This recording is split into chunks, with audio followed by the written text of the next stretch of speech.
Imagina que alguien cercano a ti sale de casa y jamás vuelve. No hay explicación, no hay rastro, solamente el vacío. Personas que se esfumaron a plena luz del día. Otras fueron vistas por última vez en cámaras, sonriendo, sin ni siquiera saber que algo o alguien las estaba observando desde las sombras. ¿Fue obra humana o es algo que nosotros no podemos entender? Hoy, en este video, exploramos casos que ni la policía ni la ciencia han podido resolver. Desapariciones donde lo único que queda es el silencio. Bienvenidos a Terror con Balto.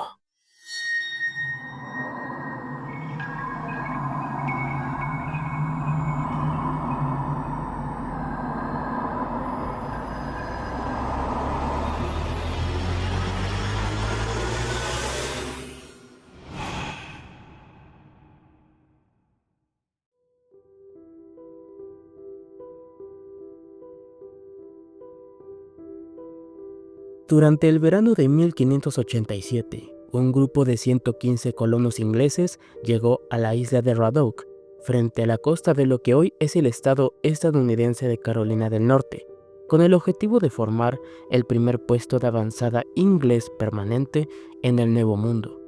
Fue el proyecto de Sir Walter Raleigh para la reina Isabel I. En 1587, el gobernador de la nueva colonia, John White, navegó de regreso a Inglaterra para reunir más suministros y dejó a su esposa e hija en la isla, junto con su nieta pequeña, Virginia Dare, la primera niña inglesa nacida en las Américas.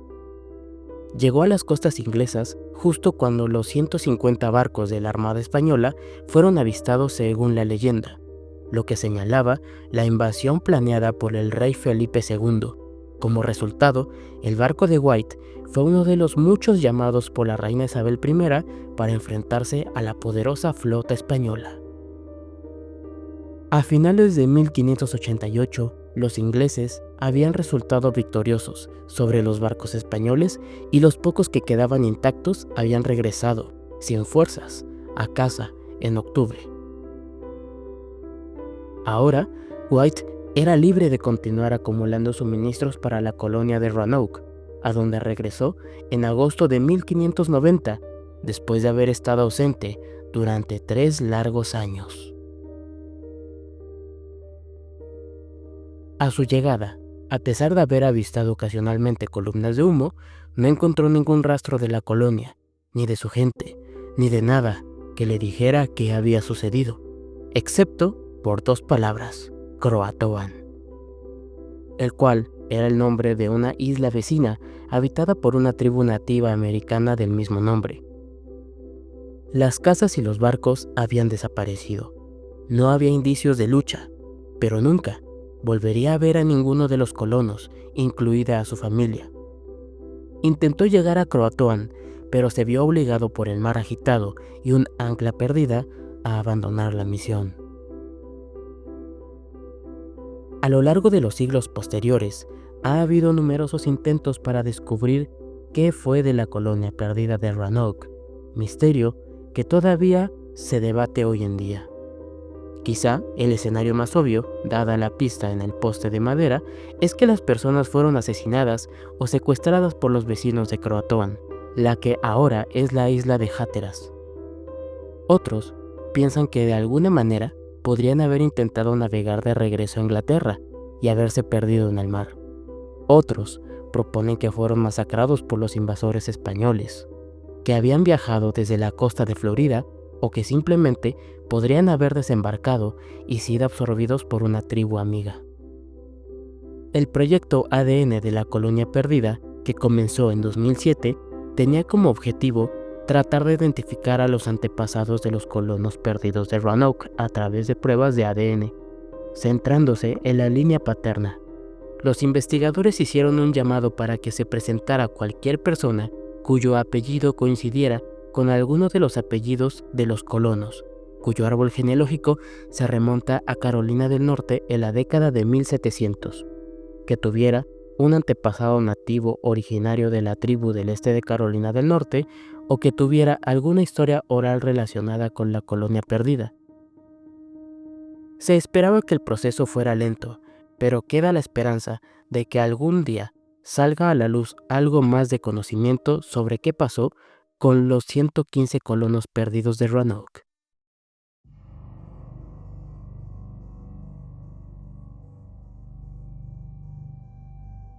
El 26 de julio de 1909, el barco de vapor SS Waratah realizaba su segundo viaje de Australia a Europa. El tramo de 832 millas del viaje de Durban a Cape Town tomaría 3 días y transportaba a 211 pasajeros y 1000 toneladas de carga. La zona es famosa por el mal tiempo, y en esos días los vientos cada vez más fuertes y el mar agitado se convirtieron en un huracán. El capitán de un barco por el que pasó el Waratah en su último avistamiento confirmado, dijo que era el peor clima que había experimentado durante sus 13 años en el mar, pero el casco del barco había sido construido con 8 compartimentos estancos que, según informa un artículo del Albany Advisor, en ese momento, supuestamente, lo hacían prácticamente inmune a cualquier peligro de hundimiento. Sin embargo, al menos una persona que había navegado en el Waratah tenía sus dudas sobre su insumergibilidad. Claude G. Sawyer, un ingeniero y experimentado viajero por mar, tenía su pasaje reservado a Cape Town, pero decidió desembarcar en Durban, desde donde se envió un telegrama a su esposa que decía: «Pensé que el Waratah estaba demasiado pesado en la parte superior. Desembarqué en Durban». En un principio, no causó ninguna alarma el hecho de que no se presentara en Cape Town en la fecha prevista del 29 de julio. Sin embargo, cuando el barco aún no había aparecido el 1 de agosto, se puso en marcha el primer esfuerzo de búsqueda que se hubo de abandonar debido al mal tiempo. Los que siguieron fueron igualmente infructuosos, a pesar de un falso avistamiento. Parecía que el barco había desaparecido sin dejar rastro y fue catalogado como oficialmente desaparecido meses después, el 15 de diciembre de 1909, aunque los familiares de los pasajeros hicieron otro inútil intento de localizar el barco en 1910. En la investigación posterior en Londres sobre la desaparición del barco, Sawyer dio una razón más para su decisión de abandonar el barco antes de tiempo, a saber, una serie de sueños inquietantes que había tenido en el viaje a Durban. Afirmó haber visto a un hombre vestido con un traje muy peculiar que nunca había visto antes, con una espada larga en la mano derecha que parecía sostener entre nosotros. En la otra mano tenía un trapo cubierto de sangre. Sawyer tomó los sueños como una advertencia para abandonar la nave lo antes posible, una decisión que le salvó la vida. El Waratah se esfumó, pero no fue olvidado.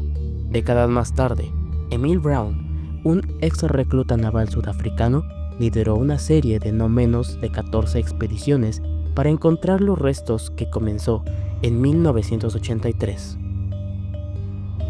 En el 2004, después de haber pasado 22 años buscando el Waratah, Brown abandonó la búsqueda y mencionó: «He agotado todas las opciones, ya no tengo ni idea de dónde buscar». Sus esfuerzos están documentados en su libro de 2017, The Mystery Runs Deep, que también pretende revelar la verdadera historia de la empresa propietaria del barco, Blue Anchor Line, que se declaró en bancarrota el año siguiente, y las decisiones que pueden haber llevado a la desaparición del barco. A pesar de las afirmaciones de que se han visto restos, como trozos de corcho y madera, en la costa sudafricana, un chaleco salvavidas con el nombre Waratah arrastrado por el mar hasta Nueva Zelanda. Extraordinariamente, nunca ha habido ningún rastro confirmado del barco o de sus ocupantes. Solo 3 años después, el igualmente insumergible Titanic se hundiría con más de 1500 vidas perdidas, lo que llevó a que el Waratah fuera conocido como el Titanic de los mares del sur o el Titanic de Australia.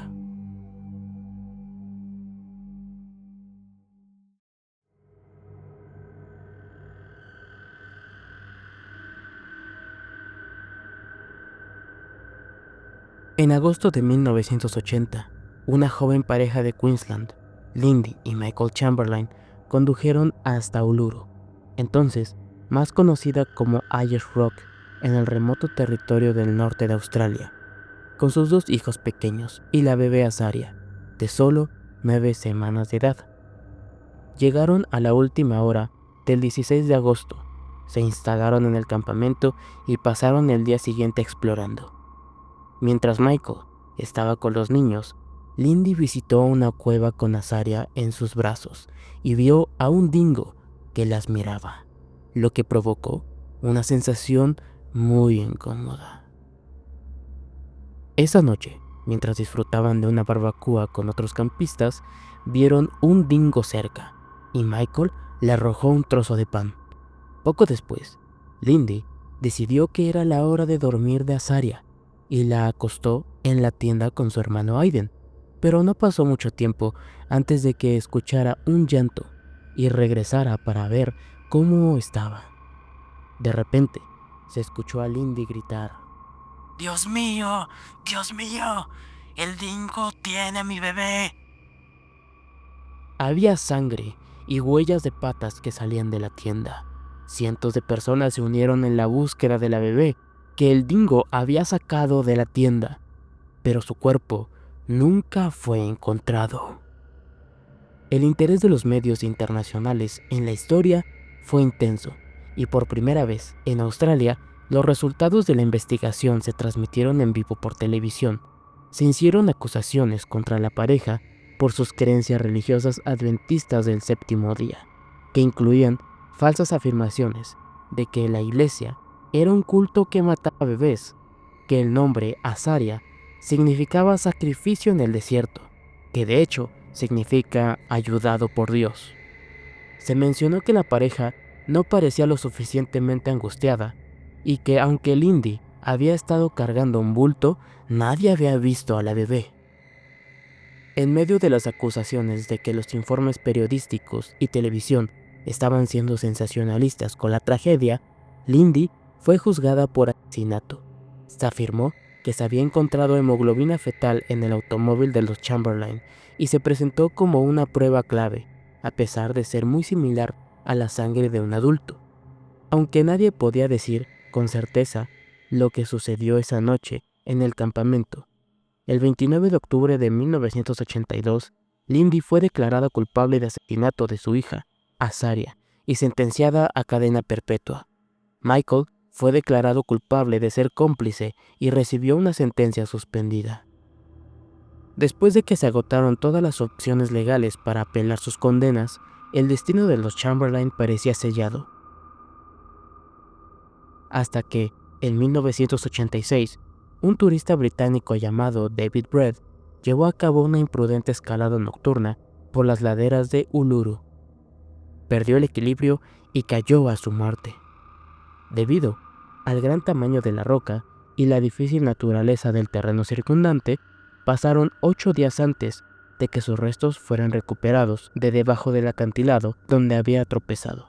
Cuando la policía fue allí a buscar los huesos del escalador muerto, descubrieron el pequeño abriguito de Azaria, que había estado perdido desde que la bebé desapareció casi 6 años antes.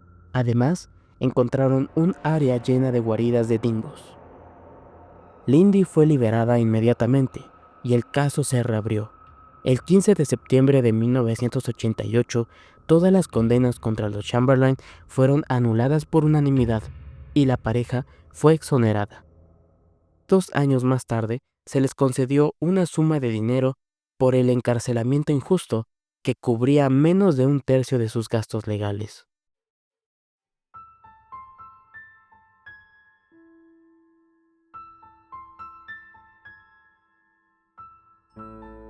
No aceptes dulces de extraños.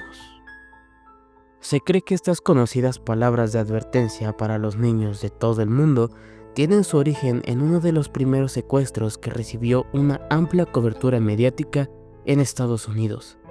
También fue uno de los más inquietantes, porque hasta el día de hoy se desconoce el paradero de la víctima. Fue el 1 de julio de 1874, mientras Charlie Ross, de 4 años, y su hermano Walter, de 5, jugaban frente a su casa en el adinerado barrio de Germantown, en Filadelfia, Pensilvania, cuando 2 hombres se detuvieron en un carruaje tirado por caballos y les ofrecieron dulces y fuegos artificiales si iban a dar un paseo con ellos. Como los niños habían visto a los hombres ofreciendo dulces en los días anteriores, aceptaron y los llevaron a una tienda de fuegos artificiales, momento en el que Charlie empezó a llorar y dijo que quería irse a casa. Los hombres le dieron a Walter 25 centavos para que entrara y comprara fuegos artificiales, pero cuando salió, el carruaje se había ido, con Charlie en él. La madre de los niños se encontraba fuera de casa en ese momento para recuperarse de una enfermedad. 2 días después, su padre, el comerciante de almacén Christian K. Ross, comenzó a recibir notas de rescate escritas con faltas de ortografía, 23 en total, enviadas por correo desde las oficinas de correos de toda la ciudad. En estas exigían $20,000 y amenazaban con matar a Charlie si no cooperaba. Los secuestradores asumieron que Ross era rico, pero debido a la caída del mercado de valores del año anterior, estaba muy endeudado y no tuvo más remedio que acudir a la policía. La historia se convirtió rápidamente en noticia nacional. La Agencia Nacional de Detectives Pinkerton imprimió millones de volantes y se intentó contactar con los secuestradores para entregar el dinero del rescate. Sin embargo, nunca aparecieron y finalmente no se supo nada más de ellos. 5 meses después, el 13 de diciembre de 1874, 2 ladrones irrumpieron en la casa de un juez en Brooklyn. Durante el robo, ambos hombres fueron abatidos a tiros por un grupo armado que el hermano del juez había reunido para detenerlos. Uno de los ladrones, William Mosher, murió en el acto. El otro, Joe Douglas, hizo una confesión mientras agonizaba. «No sirve de nada mentir ahora», se dice que le dijo a un testigo. «Mosher y yo robamos a Charlie Ross». Cuando se le preguntó dónde estaba el niño, Douglas respondió: Mosher lo sabe. Pregúntale a él». Cuando le dijeron que Mosher había muerto, dijo: «Entonces, Dios ayude a su pobre esposa y a su familia».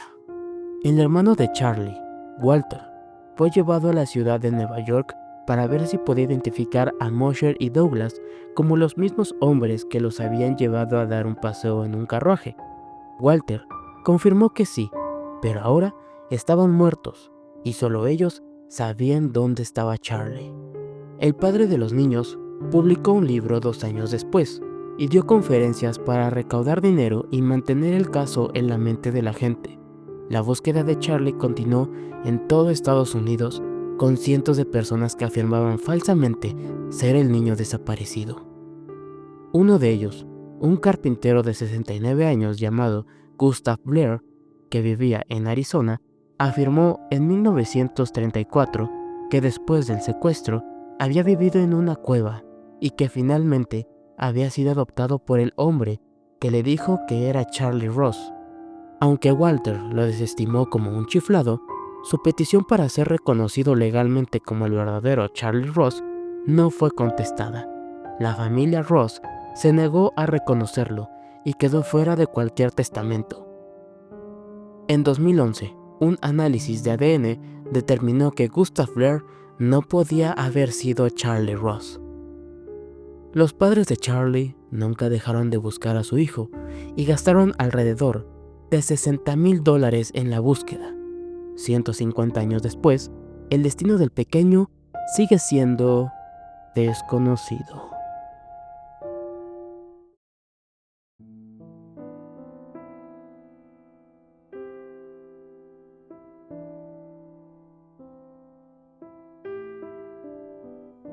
La novelista Agatha Christie tenía 36 años y estaba en la cúspide de su fama, pues ya era una escritora de misterio de renombre mundial. El 3 de diciembre de 1926 le dio un beso de buenas noches a su hija Rosalind de 7 años. A las 21:30 horas, la dejó al cuidado de las criadas con una nota que decía que iba a dar un paseo en coche y se alejó de su casa en Berkshire en su auto.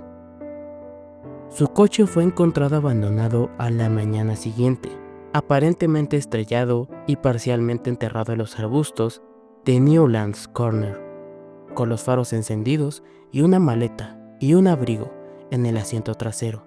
Un hermoso lugar cercano, Silent Paul, que se dice que estaba embrujado por la hija de un leñador medieval que se ahogó ahí, fue analizado, pero no se encontró nada. Una de las búsquedas humanas más grandes jamás montadas se puso en marcha con más de 1000 policías, voluntarios, sabuesos y por primera vez, aviones. Dado que la extraña desaparición se parecía a una de las tramas de misterio de Christie, se pidió a los escritores de crímenes, Sir Arthur Conan Doyle y Dorothy L. Sayers, creadores de los detectives ficticios Sherlock Holmes y Lord Peter Wimsey, respectivamente, que usaran sus especializados conocimientos para ayudar en la búsqueda. Conan Doyle, quien tenía interés en el ocultismo, llevó uno de sus guantes de Christie a un medium famoso, pero no obtuvo respuestas útiles. A medida que la búsqueda continuaba, las sospechas comenzaron a aumentar. ¿Acaso había sido asesinada por su marido Archie Christie, quien era conocido por haber tenido una serie de amantes? ¿O el incidente no fue más que un truco publicitario destinado a promocionar el último libro de Christie? La noticia de su desaparición había dado la vuelta al mundo y llegó a la portada del New York Times. 11 días después de su desaparición, en el elegante Swan Hydro, ahora el Old Swan Hotel, en Harrogate, al norte de Inglaterra, a 200 millas de Berkshire, uno de los músicos de la orquesta del hotel reconoció a un huésped. Sí, era ella, la mismísima Agatha Christie, que curiosamente se había registrado con el apellido de la amante de su marido en aquel momento.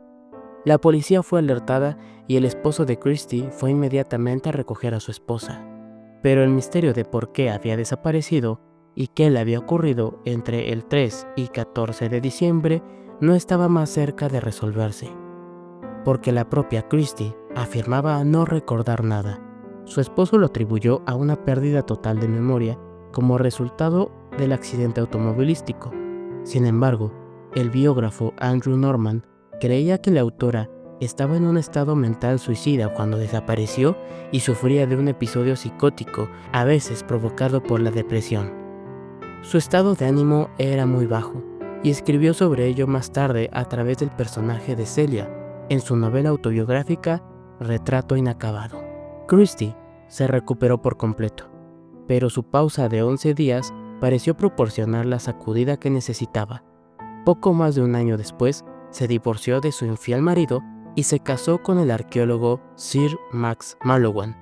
Se convirtió en la escritora de ficción más vendida de todos los tiempos. Sus novelas solo fueron superadas por la Biblia y Shakespeare. Si te ha gustado el video, dale like, comenta y suscríbete. Además, sígueme en mis otras redes sociales para más contenido como este. Muchas gracias y nos vemos en un próximo video.